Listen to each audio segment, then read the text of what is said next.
Lumipas ang 10 minuto bago bumaba si Tita Gwen.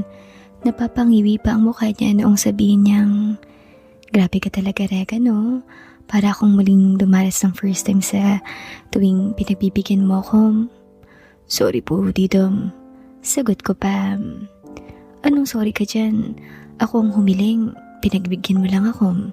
Kaya wala ka dapat ipag-sorry sa akin. Ako ang dapat na magpasalamat sa'yo. Dahil kahit alam mong mali ang hinihiling ko, ay hindi mo pa rin ako tinatanggihan. Siya nga pala, ready na ba ang mga gamit mo na dadalhin bukas? 3 araw tayo dun sa Baguio City, ha? Si Antoinette nang magdadala ng sasakyan kasi may bagong SUV ang dad niya. Yun ang gagamitin natin. Wala rin kasi ang daddy niya ngayon. Nakabaksyon sa probinsya at iniwan ng sasakyan, kaya yun ang gagamitin natin. Mas komportable at walang maalalahanin kung ganong malaki ang sasakyan at bagong, kaya sakto talaga iyon sa pangmalayuan na biyahe. Pero dahil hindi naman sanay sa malayo ang biyahe si Antoinette, kaya palit-palit na lang tayong tatlo sa pagdadrive. Malayo rin ang Baguio City. Okay lang po sa akin dito na mag-drive ng malayo. Good. Siya nga pala, ang galing mong mag-isip ng ulam sa tamang pagkakataon, no? Alam mong pagod ako sa mahabang biyahe at matagal na bakasyon. Kaya perfect na ulam talaga itong nilagang baka na niluto mo. Salamat ulit, ha? Walang anuman po, tita. Sagot ko pa, tapos pareho na kaming naging abala sa pagkain. Noong matapos kumain ay kumuha si tita ng ice cream sa ref. Tapos doon niya na iyon kinain sa may sala habang nanonood ng series na sinusubaybayan niya. Noong matapos ako maglinis ng kusina, ay tumabi rin ako sa kanya habang kumakain ng ice cream. Noong matapos kong maubos ang ice cream ay sabi niya, "Regan, matulog na tayo. Maagang biyahe natin bukas. Baka before 7 AM ay narito na yun si Antoinette. Magsaing ka na lang din ng kanin para sabay-sabay na tayo ni Antoinette na mag-almusal dito bago tayo umalis." "Sige po." "Regan, akayin mo naman ako paakyat. Parang walang lakas ng mga binti ko at nararamdaman ko pa rin ang panginginig." "Okay po, tita. Ilalagay ko lang po muna itong mga pinagkainan natin ng ice cream sa kusina bago tayo umakyat." Wika ko at dinala na nga ang mga iyon sa kusina. Pagkabalik ko ay inakay ko na siya papaakyat hanggang sa makarating kami sa kwarto niya. Sabi niya pa, "Regan, dito ka na sa kwarto ko matulog. Gusto ko nang may kayakap." "Sige po, walang problema. Pero paano tita kung maakit ako sa'yo at may isipan akong gawin? Papayagan mo po ba?" "Oo, Regan. Titiisin ko na lang. Minsan ka lang naman humiling kaya wala akong karapatang tumanggi." Doon na nga ako natulog sa kwarto niya. 1 oras lang ang makalipas. Pagmula noong humiga kami ay nakaramdam na ako ng kakaibang interes. Kaya sinimulan ko nang gawin ang hinihiling ko sa kanya. Wala naman siyang tutol na nagpaubaya sa lahat ng gusto kong gawin. At noong matapos ay tsaka na kami natulog ng magkayakap. Kinabukasan, 5:00 pa lang ay bumangon na ako. Nagsaing ako kaagad ng kanin, tapos pinainit ang natirang bulalong baka. Tsaka ko ibinaba ang bag na may lamang mga damit ko na dadalhin sa biyahe namin papunta ng Baguio. Pagsapit ng 6:15 AM ay narinig kong may bumisina na sa labas ng gate, kaya dali-dali na ako lumabas. At nakita kong si Ma'am Antoinette na nga iyon. "Regan, si Gunette ready na?" "Hindi pa po, pero baka nasa banyo na po yun, naliligo." Wika ko habang pinubuksan ng malapad ang gate para maipasok niya ang sasakyan. Pagkababa niya ay sabi niya, "May sinabi na ba sa'yo si Gunette tungkol sa ipapagawa ko rin sa'yo?" "Opo, ma'am." "Be gentle to me, Regan, ha? Hindi ko first time, pero mga normal na size pa lang ang naka-encounter ko.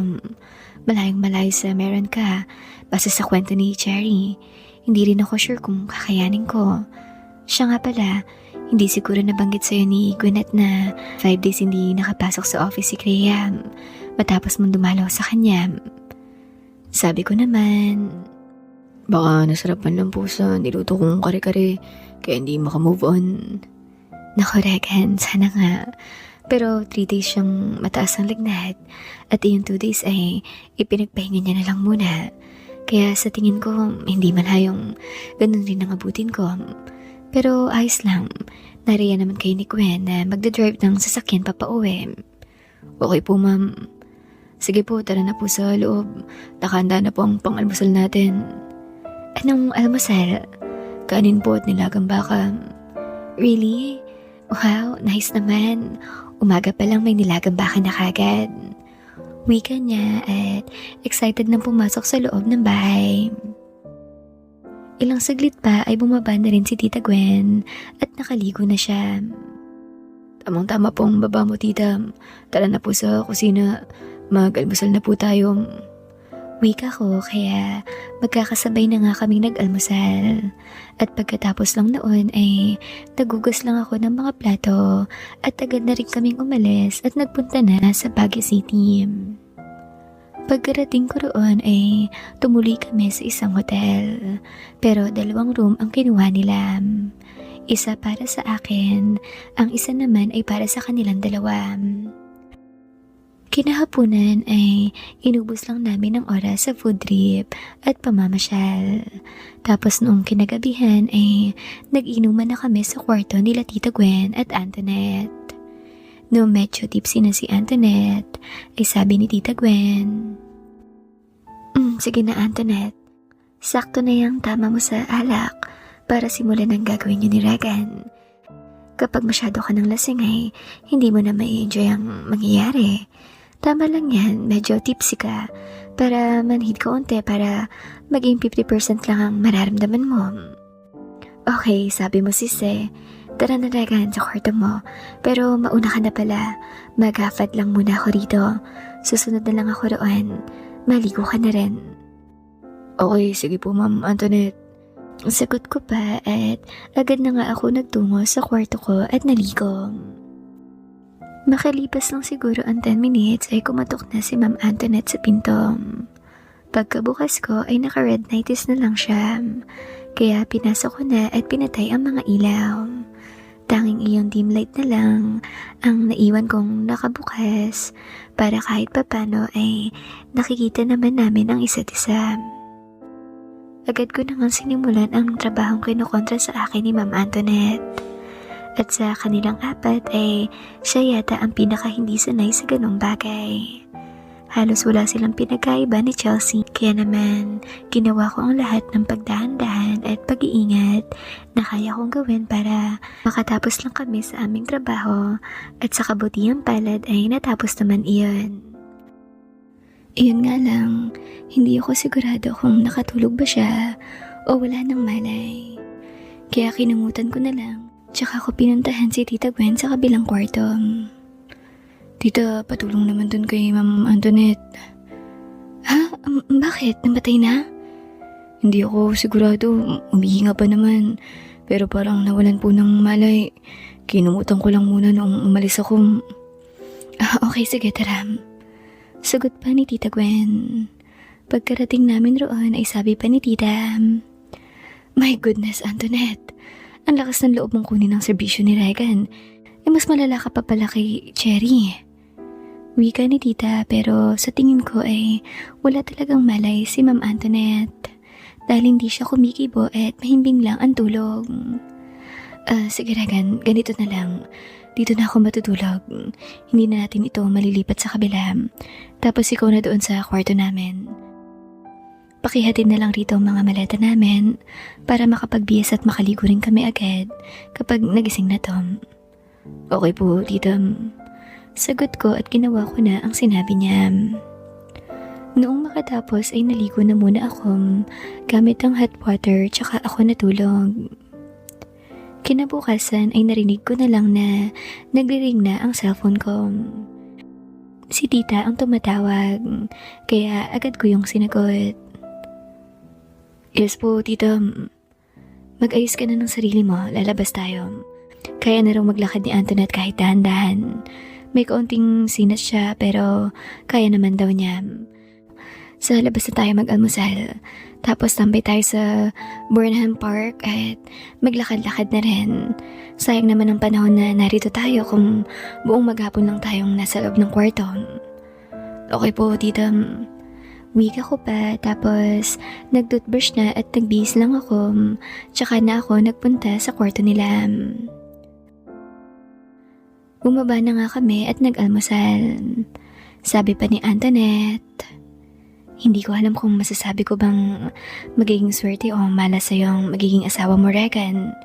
Pero nonetheless, isa ang malinaw. Gifted ka talaga sa bagay na pinapangarap ng lahat ng lalaki na meron din sila. Anyway, I'm glad dahil nakasurvive ako. Pero I don't think kung makakapag-avail pa ako anytime soon. Siguro sa next 3 months na lang ulit. Baka kahit papano ay fully healed na ako noon. Ikaw ba, Gwen? Ayaw mo subukan? Sabi naman ni Tita Gwen, ay, parang sira naman to. Kaya nang sinabi ko sa inyo noong nakaraan, hindi ko step-sister ang nanay ni Regan, kundi half-sister. In short, magkatugo talaga kami ni Regan. Tsaka sa nakita kong pinagdaanan nyo sa experience na yan, hindi ko napapangarapin pa na maranasan yon. Tsaka what if hanapanapin ko, di lalo lang akong malulubog sa maling gawain. Kaya ayos na ako na sa inyo na si Regan. Happy na ako para sa inyo. Wika ni tita na hindi makatingin ng diretso sa akin habang sinasabi iyon. Dahil pareho naman naming alam na hindi talaga yun totoo. Lumipas ang 3 araw ng pananatili namin sa Baguio City. Tapos umuwi na rin kami ng Maynila. Magmula noon ay halos every week o every weekend ay may nangyayari na sa amin ni Tita Gwen. Hinahanap-hanap niya raw kasi ang ganong sakit, parang nabubuhay ang dugo niya kapag nasasaktan siya. Kaya hinahanap-hanap niya na rin. Isang araw at araw iyon ng Martes. Naglabas ako ng basura nang makita ako ni Margaret, ang tiyahin ni Chelsea. Sabi niya, Regan, hintayin mo ako dyan sa may gate niyo. May bibigay akong ulam sa'yo. Okay po. Magalang na sagot ko pa. Makalipas ang ilang minuto ay bumalik na siya, dala ang isang Tupperware. Anong ulam po yan, Tem? Paksiw na tuna. Bumili kasi kami ng isang buo. Nakaprito ang iba, tapos ang iba naman ay nakapaksiw. Siyempre, unang naubos ang prito, dahil paborito rin iyan ni Chelsea. Kaya ito ang paksiw na mas marami pa, at naisipan kong bahagian ka. Wow, salamat po rito. Regan, pwede rin ba akong humiling? Tanong ko pa. Alam mo na yun, ready na ako ngayon dahil kaliligo ko lang. Sabi ko naman, okay sige, tara, pero wait mo na muna ako. Maliligo lang ako ng mabilisan, hindi pa kasi ako nakaligo. Sa umaga kasi inuuna kong asikasuhin ng pang-almusal at pang-baon ni Tita Gwen sa opisina. At pagkaalis niya, tsaka pa lang ako maglilinis ng bahay at maliligo. Oo, sige Regan. Willing to wait naman ako. Sagot niya pa at noong makatapos akong maligo, ay pinaakyat ko na siya at doon na namin ginawa sa kwarto ni Tita Gwen dahil may aircon roon. Gaya ng nabanggit ko na dati, nag-e-enjoy ako kapag kay Margaret ako nagtatrabaho dahil pwede kong pakawalan ang natutulog na halimaw sa loob ko. Hindi ko na kailangan magdahan-dahan o mag-ingat. Basta kung ano ang totoong ako, ay pwede kong ilabas. Kayang-kaya na iyon i-absorb ni Margaret. Noong makatapos ay walang katapusang pangiti ang makikita sa labi ni Margaret. At todo pa ito sa pasasalamat. Dahil sa akin lang daw siya nakaranas ng ganoon. Noong mga sumunod na linggo naman ay si Chelsea ang nagpunta sa bahay kapag hapon. Kunyari maghahatid ng merienda, kaya ng halo-halo, o di kaya mga in-order niyang snacks galing sa mga mamahaling fast food. Tapos magpapaalam sa mama niya na doon lang makikitambay sa akin. Pero pagdating noon ay magpapakapagod muna kami, tsaka namin kakainin ang mga dinala niyang pagkain. Kahit papano ay unti-unti na rin nasasanay sa akin si Chelsea. Hindi na siya hirap. Kaya noong ilang buwan na namin iyong ginagawa ay nailalabas ko na rin ang totoong ako. Sumapit ang panahon ng pasukan sa eskwela. Pinag-aaral ako ni Tita Gwen sa same school kung saan nag-aaral si Chelsea. Kaya si Chelsea ang naging guide ko sa lahat ng bagay tungkol sa pag-aaral. 1 hanggang 2 beses sa isang buwan ay pinapapunta ako ni Ma'am Crea sa condo unit niya. Kaya tuloy-tuloy pa rin ang income ko mula sa pagtatrabaho sa kanya. Si Ma'am Cherry naman ay sumasadya sa bahay at doon niya ako pinagtatrabaho. Dahil sa aking hindi pangkaraniwang sideline kaya masasabi kong mabilis lumaki ang ipon kong pera. Si Chelsea rin ay nagbibigay sa akin ng 5,000 every 2 weeks para raw may panggastos ako. Tinatanggap ko rin iyon dahil alam ko namang napakalaki talaga ng perang allowance niya mula sa kanyang daddy. At maliban roon ay may daily baon rin siyang natatanggap mula sa kanyang mama na si Aling Carmela. Makalipas ang 2 taon ay nagpaalam na ako kay Tita Gwen na uuwi muna sa amin dahil namimiss ko na ang mga magulang ko. Wala namang problema kay Tita. Hinayaan niya ako magbakasyon mag-isa. Pagkarating ko roon ay agad kong sinabi ang plano ko kina mama at papa. Nagpatayo ako ng water refilling station at laundry shop. Ang sabi kasi ni papa na pagod na rin siya sa pagtatrabaho niya sa munisipyo at halos pantawid pangkain lang naman ang kinikita niya roon. Kaya sinabi ko na dapat hands-on silang dalawa ni mama sa pag-aasikaso ng negosyo para lumago at walang mawawalang pera na maaaring makuha ng mga empleyado. Sinunod naman nila ako kaya masayang-masaya ako noong muli akong umuwi ng Maynila. Dahil naitayo na namin ang aming munting negosyo bago ako umalis. Tuloy-tuloy ang sideline ko sa mga kaibigan ni Tita Gwen. Maging si Tita Gwen ay nagbibigay rin ng weekly allowance ko, kaya hindi talaga ako nakakagastos ng pera mula doon sa kinikita kong sideline. Naunang nakagraduate si Chelsea dahil 3rd year college na siya noong mag-first year ako. Tapos agad siyang nakapagtrabaho sa kumpanyang pagmamay-ari ng kanyang ama. Pero ganun pa man ay hindi naputol ang aming communication.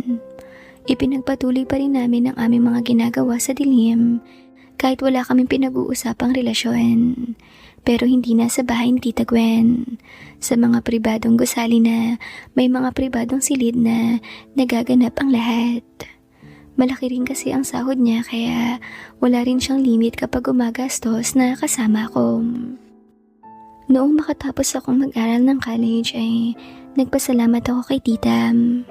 Umiyak pa nga siya dahil babalik na naman daw siya sa buhay niyang mag-isa dahil aalis na nga ako.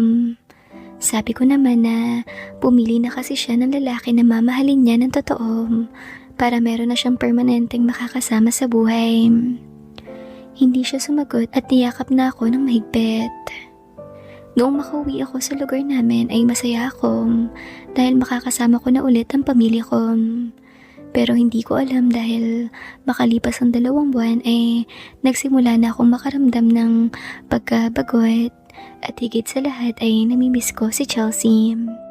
Nahihirapan man akong aminin pero mahal ko na si Chelsea. Kaya naman, sinabi ko sa mga magulang ko na mag-aasawa na ako at babalikan ko na ang girlfriend na iniwan ko sa Maynila. Wala naman silang naging pagtutol dahil maliban sa may negosyo na kaming water refilling station at laundry shop, nakapagpatayo na rin kami ng meat shop na may tindang baboy, baka at manok. Kaya masasabing umasenso na talaga ang pamilya namin. Napag-aral ko na rin ang mga kapatid ko. Bumalik ako ng Maynila at sinabi kay Tita Gwen ang totoo na may relasyon kami ni Chelsea pero walang label at walang commitment. Sabi niya naman, "Oo, matagal ko nang alam. Pero hindi ko lang din sinasabi sa'yo dahil wala naman akong nakikitang masama sa relasyon mo kay Chelsea. Lalo at nami-maintain mo ang matataas mong grades. Tapos wala naman akong napansin na nabawas sa oras mo. Lahat nami-maintain mo na balanse. Malinis ang bahay, naasikaso mo ang pagkain natin, nakapagtrabaho ka rin kina Clea, Cherry at Antoinette. Kaya hindi ko nakikitang hadlang sa pag-aaral mo si Chelsea. Lalo at alam kong seryoso rin siya sa pag-aaral at hindi bad influence. So, anong balak mo? Bakit ka bumalik rito? Magpapropose na po ako sa kanya. Talaga? Paano naman ako? Wika ni tita na naiiyak. Tita, kung alam mo lang kung gaano ako nahulog sa'yo. Pero kahit saan natin tingnan ay mali talaga. Ayoko naman ng habang buhay na nakatago ang relasyon ko sa mga tao at pamilya ko. Kaya mas tama na si Chelsea ang pakasalan ko. Pero huwag kang mag-alala. Dadalaw pa rin ako sa'yo palagi o kung gusto mo ay dito kami titira sa bahay mo. Ibenta mo na to sa akin at pag-iipunan kong pambili. Para kapag wala si Chelsea, pwede kitang pagbigyan. Talaga, Regan? Pagbibigyan mo pa rin ako kahit kasal na kayo ni Chelsea? Oo naman po, tita. Napakalaki kaya ng utang na loob ko sa'yo at hindi kita kayang talikuran. Salamat, Regan ah. Hindi talaga ako nagsisi na minahal kita kahit alam kong mali yun. Wika pa niya. Nag-propose na nga ako agad kay Chelsea at hindi naman siya makapaniwala. Akala niya raw ay ginagawa ko na lang siyang palipas oras o labasan ng init ng katawan. Hindi niya raw alam na minahal ko na rin siya. Kaya iyak siya ng iyak noong sabihin kong mahal ko siya at gusto ko siyang makasama habang buhay. After ng kasal ay nagbakasyon muna kami ng 1 buwan sa probinsya ng pamilya ko para makilala rin nila ng lubusan sa Chelsea. At pagkatapos noon ay doon na nga kami tumira sa bahay ni Tita Gwen. At kalaunan, kahit wala akong ibinibigay na pera kay tita ay pinapatransfer niya sa pangalan ko ang titulo ng bahay na iyon. Bilang regalo niya raw iyon sa kasal namin ni Chelsea. Noong magkaanak kami ni Chelsea ay nag-resign na sa trabaho si Tita Gwen. Pagod na raw siya magtrabaho at malaki-laki na rin naman ang naiipon niya. Tsaka wala naman siyang ibang pagkakagastusan. Kaya sapat na raw ang ipon niya hanggang sa pagtanda. Lalo at sinasagot ko na rin naman lahat ng expenses ng pamamahay, pati na ang mga bills. Kaya wala siyang gagastusing malaki buwan-buwan. Si Tita Gwen ang nagsisilbing pangalawang nanay ng mga anak namin ni Chelsea. Dahil siya ang nag-aalaga sa lahat ng anak namin. Mama Gwen nga ang tawag sa kanya ng mga anak ko. Tapos Mami at Daddy naman ang tawag sa amin ni Chelsea. Hanggang dito na lang po ang may ibabahagi kong kwento, Miss Fujiko.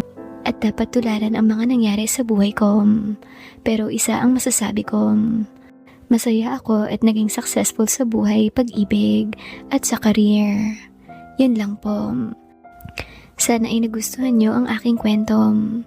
More power sa inyong channel and God bless.